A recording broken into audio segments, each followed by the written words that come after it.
Hello, and welcome to the Flip and Shift podcast. My name is Julie Walls. This podcast was based on the Flip and Shift's tagline, flipping your thinking to then shifting your behavior. The Flip and Shift podcast focuses on temperament to then how we evolve in our thinking to which influences our behaviors. We create belief systems throughout life, which affects the outcomes in our lives. Did you know that you can reprogram these belief systems to produce the outcomes you so desire? No matter what you're dealing with, there will always be a solution for you. So, this podcast should give you some hope. Yay! With each episode, we'll be chatting with leading experts in the field that have overcome struggles of their own. They found their way to overcome areas in their lives that needed focus and are now actually helping others to find their way. We all have a story to share. Let's learn from our past to change our future, and most importantly, inspire and help others along the way. If you are wanting to feel empowered, inspired, and are ready to make those changes in your life, you are subscribed to the right podcast. And hey, thank you so much for your support. Now, grab your favorite drink or snack, turn up the volume, kick back, and enjoy this chat. Without further ado, we have Tressa Vreeland. She's the founder of Transform Today with Tressa Vreeland Fitness. She'll be discussing her life story and how she's transformed the struggles she's faced with self-acceptance, self-love, which is so important, you guys. It's so important to connect to that. And ultimately, health issues to now helping others rebuild confidence within. And that's so important. Overcome self-worth belief patterns, which everybody has. You're not alone with that, you guys. And it's the matter of figuring out a way to overcome those areas of our lives. So now she's teaching others to be the best version of themselves mentally and physically. So it's important to have that mind-body connection. And she's a fitness expert and she provides personal coaching services. So hello, Tressa, how are you? Hi, I'm doing fabulous. Thank you so much for this. I've been looking forward to this. You look fantastic, by the way. Oh, thank you. I'm not in sunny Florida. Oh, yeah. No, wait. Where are you out of? I am in central Illinois. Okay. There's no sun. How cold is it? There's no sun today. No sun, but we're getting there because my pool opens in less than 2 weeks. So it better be getting warm. Nice. Well, so yes. We all have to have our pool days, get that vitamin D. Awesome. So you're central Illinois. Now, do you have any kids? I do. I have a husband that we've been married almost 13 years, and my two girls, which are 11 and 7 next month. So a pool party. So. Oh, yeah. The 11-year-old and the 7-year-old. Boy, that's keeping you busy. Oh, you can say that. Sports and everything, right? Oh, we've got art, we've got theater, tumbling. I know. It's non-freaking stop, right? Yes. So you have to be mentally and physically ready to deal with all that. Yes. Yes. Awesome. So you're from Central Illinois. Now, can you talk to us a little bit, give a little bit more personal insight on your upbringing? What was it like and how did it influence the choices in your life? Sure. So I, was born in the late 70s. We'll say that. Yeah. And I had the typical leave it to Beaver kind of home where mom stayed home, dad worked every day, but was home for dinner 6:00 every night. You could look at the clock and he was walking in the door. We had dinner together. I'm the oldest of 3. There's 5 years in between all of us. So I was an only child for 5 years and kind of living out in the country. There wasn't a lot of friends and things like that. But being the oldest, I was a rule follower, didn't do anything wrong. You're the leader. You're the leader of you have all these expectations being the oldest, right? Oh, so much pressure. A lot of pressure. Yeah. And I did, I learned a lot about family. We were very close and, I got my work ethic from my dad, just putting in the time, getting up early. He woke me up every day, ready to go. And that was very important to me. Yeah. And doing, and with dad teaching me that work ethic really taught me to do the time, to do the right things to get ahead. Yeah. Yeah, absolutely. So now, okay, we're going to talk a little bit about self-worth, you guys, today. So stay with us. And I think that's really important to understand how we determine our self-worth. And I want to ask you, when did you discover that your self-worth, and I know we've had conversations in the past, you guys, and she's going to talk a little bit about that and give a little bit of insight on that. And a lot of times with self-worth, we kind of make that discovery based on outside influences. Did you experience that at all? And, and what was your process of discovery with self-worth? Well, I would say, I don't know if I actually labeled it, gave it that name until much later in life. Yeah. But you know what it is, right? I mean, right. We really don't. We're trying to figure it out. Yeah. I had no idea. I just felt like, oh, wow, like I need to do this to be important kind of thing. Oh, but yeah. I first kind of got the inclination when I was about 14.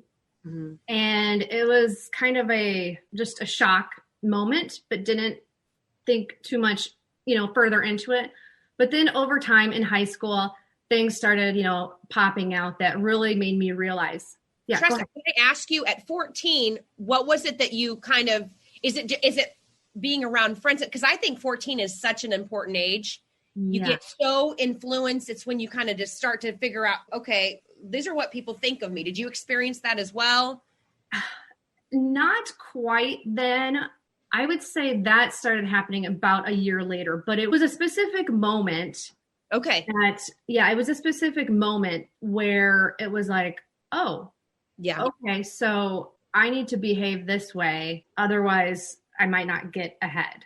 Yeah. And then another moment I will share was I remember walking down the hallway in high school and a girlfriend who I thought happened to see me. And she was like, oh, hey. She's like, I thought you moved. And mind you, we rode the same bus for 10 years. And we lived less than a mile apart. And I was like, no. But the thing is I didn't have a friend group, as they call them now. I wasn't a cheerleader. I wasn't the jock. I wasn't in this club or that club. So I was forgotten about. That's why. But I was friends with everybody. Like I never had an enemy. I was literally friends with people my grade, above me, below me. But I was just not good enough friends to get invited to that party. So I feel you on that. I think we've had a little bit of a comparative type factors there.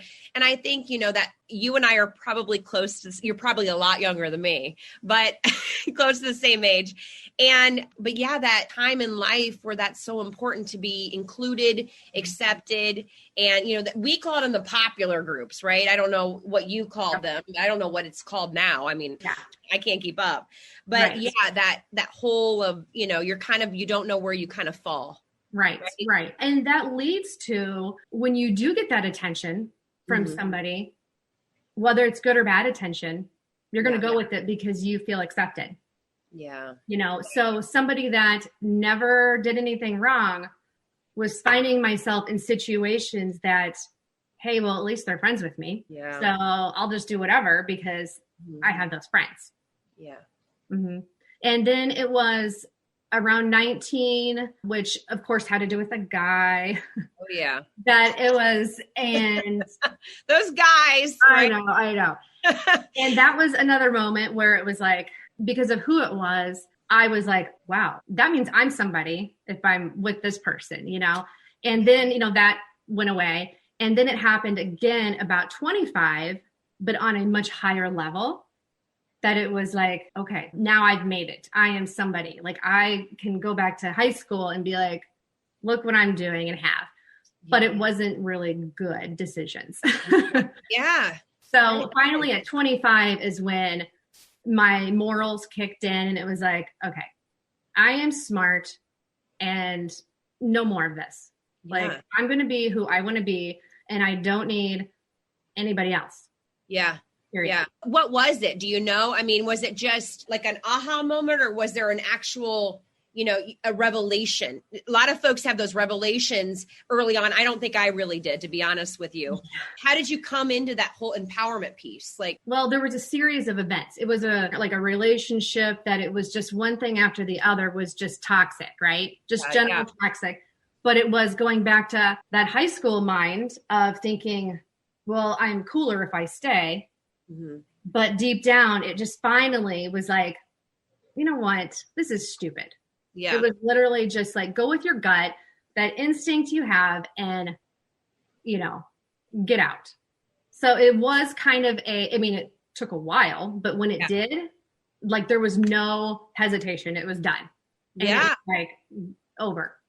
So did you feel like, because I think some folks that have self-love, self-worth, self-confidence issues are struggling with perception, how they're supposed to look, how they're supposed to act, how they're supposed to respond. They can't really figure out really what they need or, for themselves. Did you find that you struggled with those types of pieces? Yes.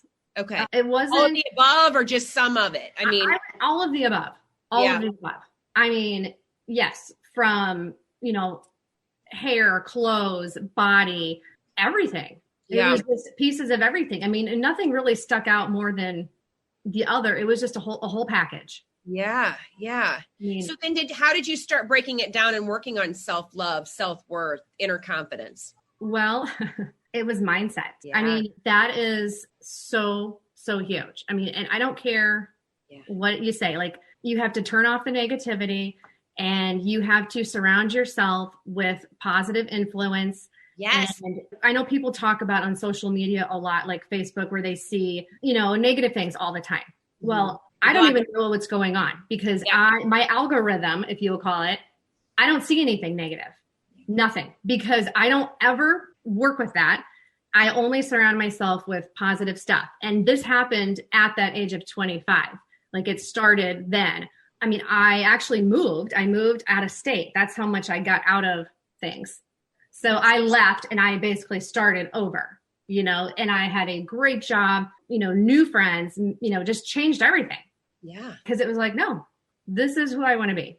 Isn't that amazing? I mean, just changing perspective, getting away from not like-minded folks that are lower vibration, aligning to, and I want to ask you, did you start going into fitness? That's why I'm thinking, okay, align yourself with fitness like-minded folks that are wanting to find inner confidence. And I want to just say, I love you and I wish I would have been home to be able to connect with you. Now I live in Montana and I totally hired you on as a fitness coach, but connecting to a fitness coach to me has been insanely instrumental. My mindset is there. I feel powerful. I'm thinking in a more powerful inner confidence building type way. And that's kind of what you ended up doing. You moved away, you got away from all the negativity, blocked it, your mental blocks, physical blocks, and then you started to build up on who Tressa is, right? Right. The inner confidence, inner empowerment. That's amazing. Yeah, because I will tell you, so going back to the fitness aspect, so you had said, what got me into that and all that. Well, growing up, I do have a competitive nature, inside me. Like, I'm the one that if we're going to play board games and you're going to be on my team, you better be good at it. Otherwise, you're not going to be on your team because I suck. Yeah, and I'm not the one. I do not let my kids win. Yeah. I'm like, no, if I'm playing, I'm winning. Oh, that's awesome. That's awesome. Yeah. So I have that, in me. Okay. However, I was also born with a curse of, I don't know if you know anything about the Enneagram scale. I do. Okay. I do. Yeah. Well, I am a mix of a 1 and a 3. Okay. I mean, really, I check all the boxes, but minus like one box on like the 3. So it's like, I'm a 1 and a 3, which is, the high achiever and the perfectionist. Okay. So therefore, I did not attempt to do sports and stuff like that growing up in high school because I was always afraid to let down my team. Right. I did attempt and I tried out my freshman year in high school to make the volleyball team. I made it, but I ended up leaving halfway through because I just felt the pressure constantly because, one missed serve, it's like, oh, great, we just lost the game. It was that much pressure that I just was like, I can't do it because I can't let my team down. It wasn't so much me, it was the team. But I do remember the physical fitness side of it when we were training and practicing, like during the summer, it was 100 degrees in the gym. We were in the weight room, getting in shape. I loved that part of it. Yeah. So when I was about 17 is when I picked it back up because I was in a contest and I was like, I got to get in shape, thing. And I realized, oh my gosh, this is the one thing that I really, really love.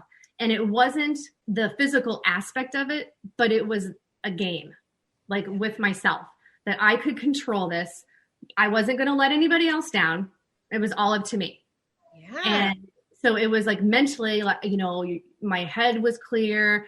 I felt great after, and I pushed myself. I mean, exercise, certain things are hard. And I always say they're supposed to be hard. That means you're changing and you're doing it. But the love was there. Yeah. And so it was like, that became like my sport. Okay. Yeah. Cause you're setting your own personal goals. You're at your own pace. And I will tell you, I'm a temperament coach. So I don't do Enneagrams, but I'm very familiar with Enneagrams. But to me, I'm already figuring out what your temperament is, your temperament combo. And yeah, that self-competitive drive is, it's innately in there. And for some folks, it's not. My husband is innately competitive with himself. And, he's a caloric temperament. So his mindset's always, well, I'm better than, and I'm going to keep striving to be better than. And it drives him in life. And so that inner competitiveness in you, I think the fitness piece was such a great fit for you. Don't you feel that? Oh, every day. And now you're doing it. So, yeah. Okay. So now you kind of discovered that you're like, all right, I kind of found my passion. I mean, this is connecting to my deepest part of my soul. It's driving me. So then how did it translate into fitness coaching? How did you kind of go into that direction? Yeah. Well, so the actual coaching part did not happen until after kids. Okay. Because so when I moved out of state, I had an amazing job. I worked for Texas Roadhouse, the corporate office, which is in Louisville, Kentucky.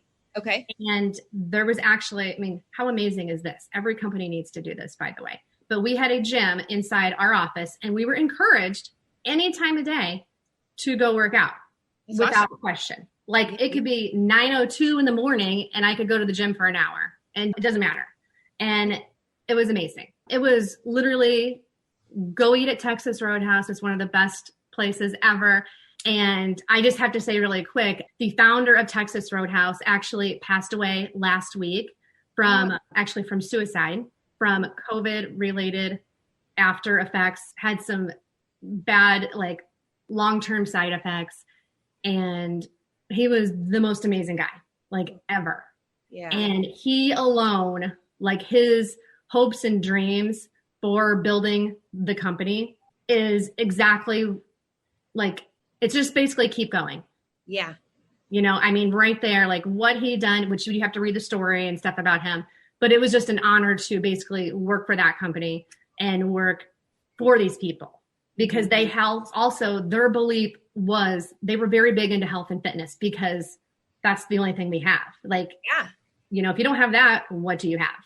Yeah, so exactly. That's kind of where it started. But then I didn't really get into the coaching side until after my second daughter was born. I dabbled with it before she was born, but it was more of, okay, I don't have time. I don't want to go back to school. I'm too old, to start something new. I had all of those thoughts, right? Yeah. And then it was just the more I thought about it, it's like, gosh, I really do love this. And I think we should all do what we love. Yeah. No matter what. It's so much better to go and do a job every day that you truly love than do something you hate. Yeah. You live one time, and so you got to love it.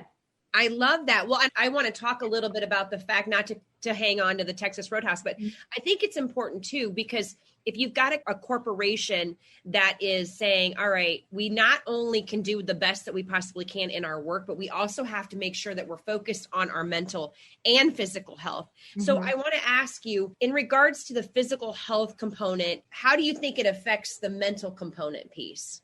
Oh my gosh, 100%. Yeah. If somebody says, I want to start a health journey, if they do not have the right mindset or your mind is not there and combining the two, I guarantee that they will quit. Yeah. They won't show up. They won't do what I ask. They will quit and look for the quick fix, period. Yes.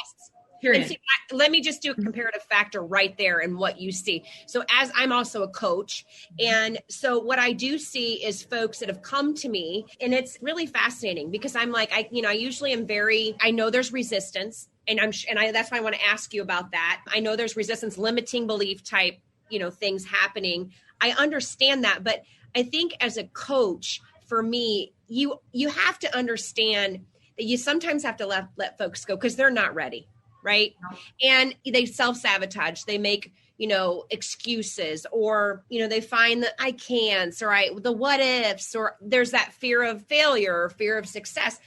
And I want to ask you, and it can be frustrating because you see such potential, right? I mean, as a coach, I'm sure you see the same thing. You're like, oh, you have so much potential. You're such a beautiful being, and you have so much inner, you gotta harness it and just do it. And what are some of the limiting beliefs that you've seen as a transformative coach, as a fitness coach, as a health coach, that pops up when folks start working with you? What are some of the things that you've seen? I mean, everybody has limiting beliefs, period, no matter what, about anything. It doesn't matter, fitness related, just life. There's always something, because our minds are wired to protect us no matter what. I mean, if we wake up and it's cloudy, your brain will say, you shouldn't go outside today. Right. Because it's safe in here, right? It might rain out there, right? So it's safe inside. Let's just stay inside. So right there's a limiting belief. Like, you have to get ahead of your brain no matter what. So it's like, oh my gosh, yeah, exactly what you said. Like, but I can only help the people that will at least meet me halfway. And I used to drag, and it exhausted me.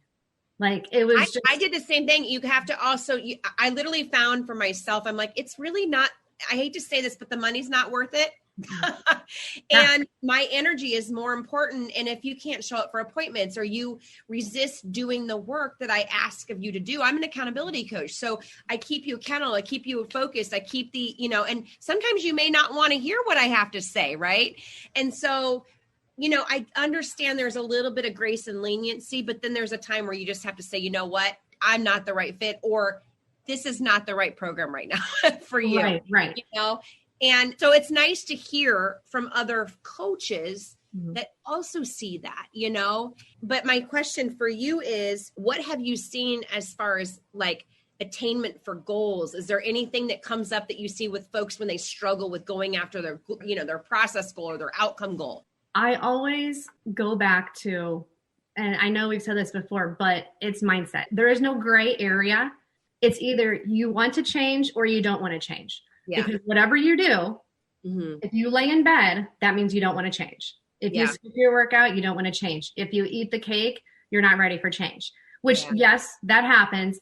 But as you're starting, you need to think about those things. Like everything you want to do, and stop with the shortcuts, stop with the quick fixes, stop comparing yourself, because nobody's created the same. There's only one of each of us in the entire I don't even know how many million people there are now, but you need to have patience and consistency. And if you do have a coach, you need to listen to them. Yes. And I agree with you too. Like I said, I used to have drag people, and it was exhausting. Like for me, like you said, it was taking my sunshine away. Yeah. And so I have kind of discovered myself through this. Of course, I want to help everybody, but I want to help the people that are not just looking for the next 30-day quick fix. I want somebody that's like, we're going to be best friends, like, because we are going to be together. Yeah. Like for a long time. So I also say for people like that will ask like, well, what should I do? Like, it's like, start, stop putting a time frame on it. Stop saying, I'll wait till I get paid. Stop saying, okay, well, I'll start on Monday. Stop saying, okay, well, I have this wedding coming up, so I'll start, in May. Instead of saying, I'm going to do this, or I'm going to lose X pounds or whatever by this date, say, this is my new lifestyle. This is going to be forever. Because every day you say forever, like, and you don't put a date on it, every day you're going to get better. So it doesn't matter. I'm talking 5 years. Like, we're going to be friends, like, forever. Like, this isn't like, I'm not just doing this to do it. Like, I'm going to do this till I die. Yes. Because it's like, fitness has to be that important, just as important as brushing your teeth. Yes. And everybody just wants to get into those skinny jeans. And this goes beyond that. Yes. And I do tell people too, I said, I understand you want to get in the skinny jeans. We all do. Yeah. But what happens when you're 80, 90, 100, and you have to be in an assisted living place or something? Wouldn't you much rather take care of yourself because you took care of yourself when you were 40? Yeah. And you weren't trying the next quick fix of swallow this or do this, or, to get in those skinny jeans in 10 days. Yes. Yeah. I mean, some people starve themselves. Some people literally, I mean, I witnessed folks that are, and I'm not disclaimer, folks that, opt to do like the ketogenic diet. It's not for everybody. Okay. And I've noticed when folks do that, it's their mindset is not necessarily overall feeling good. It's an aesthetic piece to this. And it's like, well, I think you're kind of missing it. Right. Mm-hmm. And starving yourself or doing the keto diet, not necessarily you should be doing that. It's kind of one of those things where you're like, well, do you kind of have, like, when you work with clients, do you kind of go, okay, well, what's your why? What's your why for doing it? Is it because aesthetically you want to look good, or do you want to feel overall good? Right. Yeah, I actually have like a whole like interview process thing. Okay. I was going to ask you that. Yeah, I do. It's very lengthy. And I even like talking to people like just like this, because I do want to know. Yeah. Because I can tell, usually from a phone call or Zoom or just conversation messaging, if they're going to stick with it or if they are just looking for something. And I can usually tell within the first week if they're going to stick with it, if they do, based on actions, no matter what. Because I have a lot of tools that I offer people. And if they're not using them, like if they're using one of the three or, two of the four, I can bet my life on it that they're not going to stick. Yeah. And I can tell in conversation, just simple words that I'm like, I can put a time on. I bet they're out the door soon, because it's not quick enough. Yeah. And it's because they're only looking to look good, not feel good. That's it right there. You just said it. You hit the nail on the head. Thank you for saying that, because I think it's so important is that we're trying to present this, this persona or whatever we think that, we're supposed to present, but we miss the mental component to this, right? That we just want to feel good. We want to know what feeling good feels like in our body. And I'm on the beach right now, Tressa, and everybody's bodies are so different, right? And what looks, my husband's looking, I'm like, you're checking her out or just, everybody's just so different. But you can tell how they carry themselves, that inner confidence, right? And I think that's probably a big thing that you do for folks, is that you help them build that inner confidence on what feeling good and looking good feels like. Yeah. And that's the thing is, I used to be one of those people that if I went to a gym or a class and the trainer or instructor didn't look like Barbie doll, I would think, well, I'm smaller than she is. What is she going to do? Like, how is she going to help me? Right. Yeah. Because that's where, this was before social media, but this is where society would take us. Right. Yeah. But then learning and getting in things, again, there's only one of us and everybody's story is different. And for example, I personally recently put on 20 pounds. Okay. So first of all, somebody's like, oh my God, why would you do that? Right. But it was part of the plan. I was in a bulk plan. I knew what I was doing. But when society sees you, they're like, oh, she's getting fat again, right? Because that's how it is. But they don't know what's going on and what I'm doing, right? And so to some people, if you don't look like Barbie doll, you think you don't know what you're talking about. You can't. That's what I was going to ask you, because I just recently went to an empowerment conference, and there was, trainers on there, fitness folks, and they talk about the pressures that they feel. And, and it's like, well, and how you can't be seen eating an Oreo because you're a fitness coach. Right. But how do you deal with that? Like, how do you deal with that? And I love what you just posted on your Instagram page, where you were showing like, this is what I'm dealing with, but I'm working on it, guys. Yeah. And I love that. So how do you deal with that? Like the pressure around that? I would say because obviously I put that post out there, like, love it. That goes again to personal development. Would I have done that 10 years ago? Heck no, probably not. Right. Yeah. Because everybody should have zero cellulite and be 6 feet tall and walk on, the stage and be a supermodel. But that's not who we are. And the fact is, I'm okay with showing that because I am making better choices 80%, 90% of the time. And I am not worried about eating an Oreo or 2 or 3 because my journey is forever. Again, it's not just, oh, shoot, I want to lose 5 pounds. And then I'm going to quit the program I'm doing because, I'm going to Susie's wedding And then after Susie's wedding, I'm going to gain 10 pounds back. So then I got to find something else to do. No, I'm okay with eating the Oreo because I'm going and I'm getting healthy and everything I do is still better. Like even gaining the 20 pounds, which of course now I'm in a cutting phase, but I'm still healthier now than I was 15 years ago, even though I'm bigger, you know, like I'm stronger. I have more muscle. I had a DEXA scan. I need to do another one, but I just had one of those a year ago. Yeah.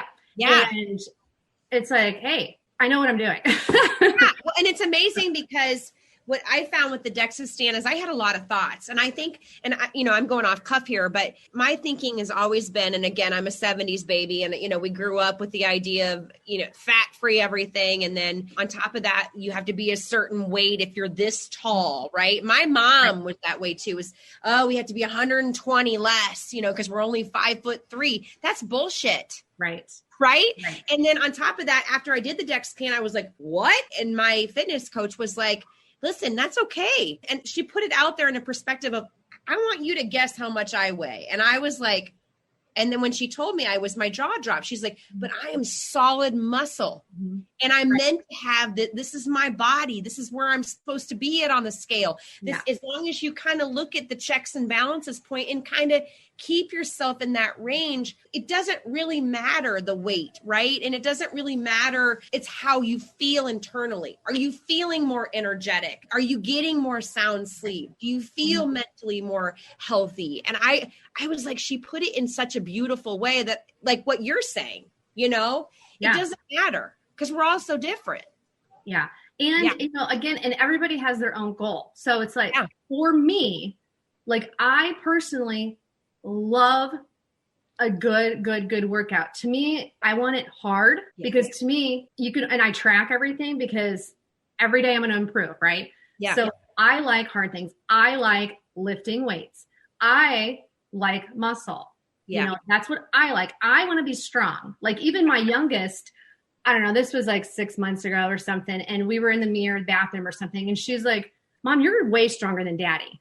And oh, awesome. That's what I said. He's watching you. Yeah. And I have worked out. I mean, he is stronger, everybody. I mean, like, but we were doing a workout together probably around the same time. And I had noticed I was using heavier weights than he was, you know, and I was like, yes, you know, so that's for me, nobody else, you know, I mean, I love that you work with folks and you meet them where they're at. So let's say, you know, maybe they're more, you know, they connect more with weights or maybe they connect more with movement. And I love that you have that full flexibility to kind of meet them where they're at, which is really important, Tressa. Yeah. That's awesome. Really, it truly is. I got to ask you, what do you want to do with your fitness coaching? Like what's your long-term plans? What's your hopes and dreams? Endless. I mean, I am exploring opportunities daily. I will say that. I recently launched a confidence and clarity course. Awesome. So it's a 5-day course, you know, that you can do. It's all virtual online thing. I also offer. Wait, hold on. It's a confidence and clarity course. So where would they link up with you on that? It is actually on my website. Okay. All right. Or on my Instagram, in my bio, there's a link there. Okay. Fantastic. Yeah. So there's that. And then I also you guys have that. Yeah. And then awesome. I do have private coaching sessions, which that's also on my website. And I do usually 2 days a week and it's private, either Zoom, and it's like monthly meetings, you know, with people. And then I am exploring a podcast.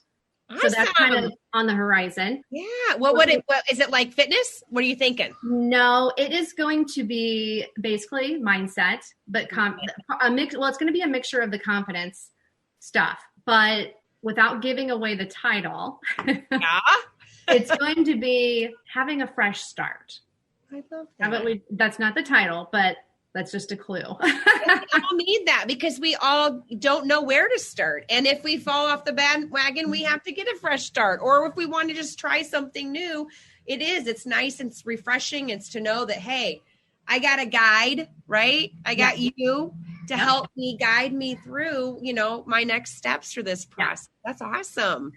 Good for you. I love it. Yeah. So, with the work that you do, what inspires you? Definitely my kids. Yeah. Ew. Because one, I don't want them to have those experiences I had, like in high school in my 20s and things like that. And I want them to know that they can be anything. Like my youngest the other day said she wanted to be an astronaut. Yeah. It was like, awesome. And she's like, you get in this, you get up there and you spin around and some people throw up and, and I'm like, that would be awesome. Yeah.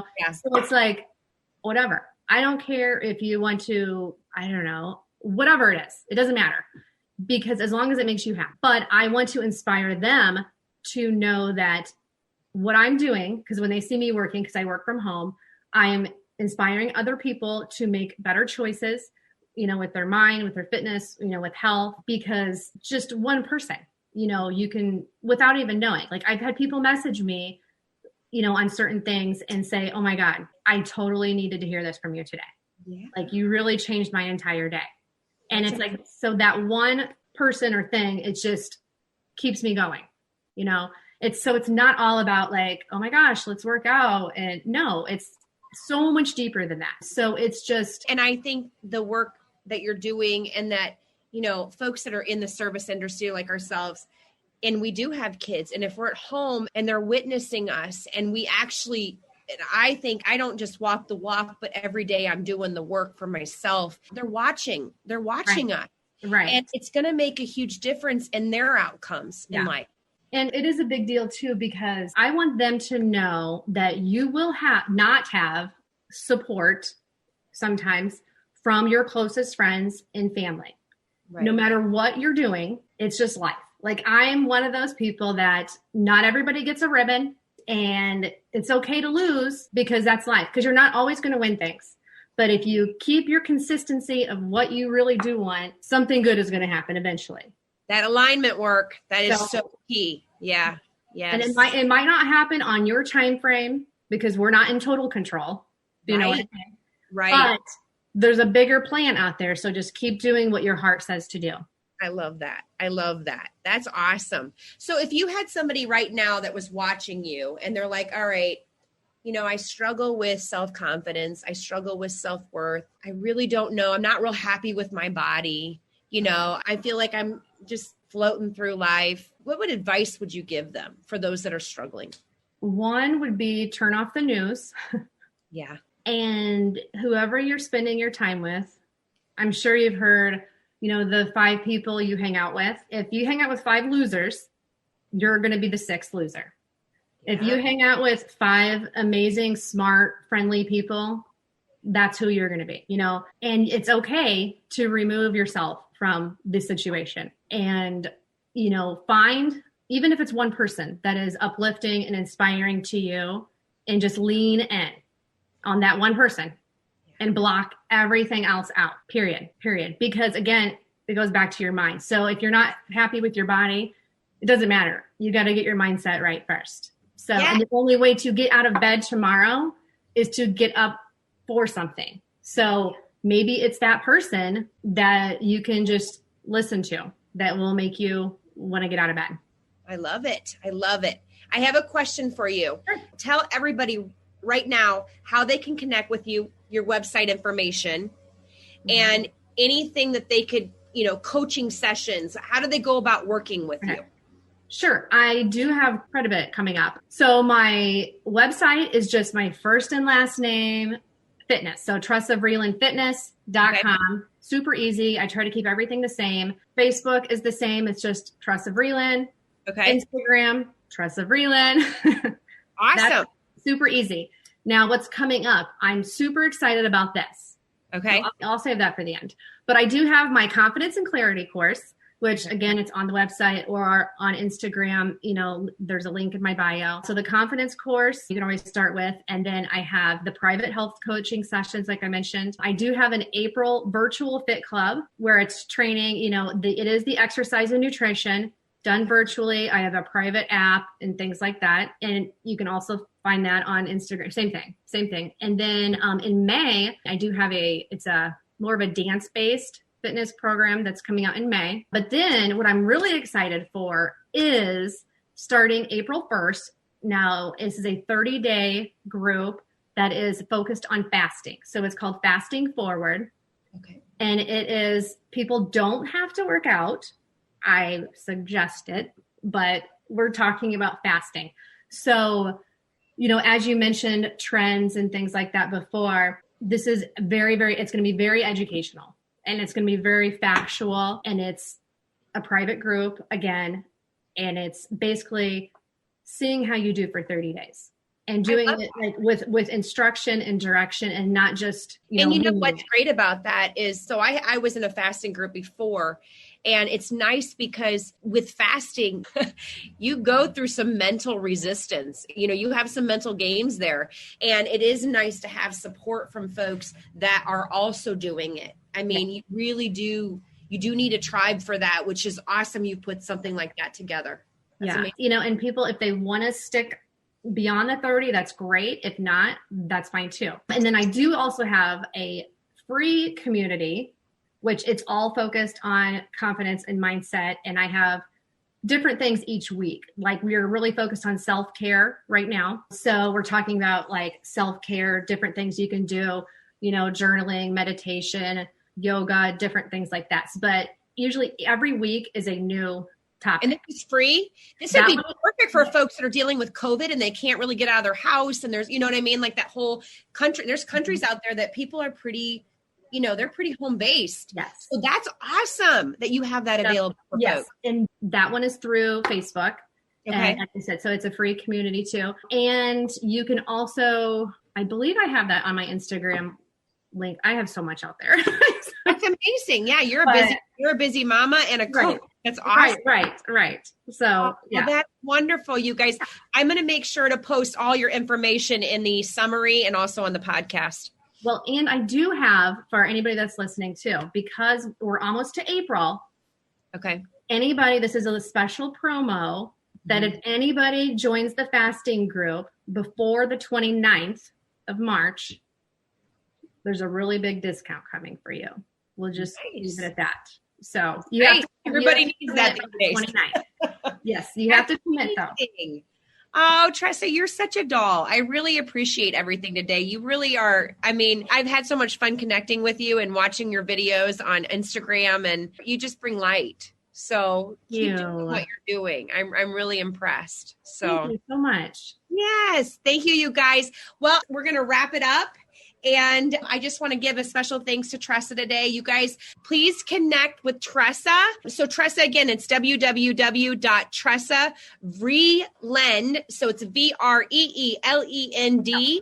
No, V-R-A-N-D. Yeah, A-N-D. Yeah. A-N-D. I'm sorry. I'll make sure to post it. All you're going to need to do is click on the link. You'll be good. Yeah. So, well, thank you guys. And thank you, Tressa. I hope you have a fantastic rest of your day. Tune in to our next podcast with Sabrina. All right. Thank you, you guys. Take care. Wow. What a great episode. And a special thank you to our expert today. I hope today's episode inspired you, empowered you, and gave you some hope today. Thanks for listening, and stay tuned for our next episode. Cheers, my friend. Thank you for listening to this podcast. Please subscribe, rate, review, or even share this podcast to someone who needs hope and inspiration. You can connect with me at www.flipinshift.com. Follow me on Facebook, Instagram, YouTube, and even Clubhouse at Flip in Shift. Please join me next time for another expert chat or survivor talk.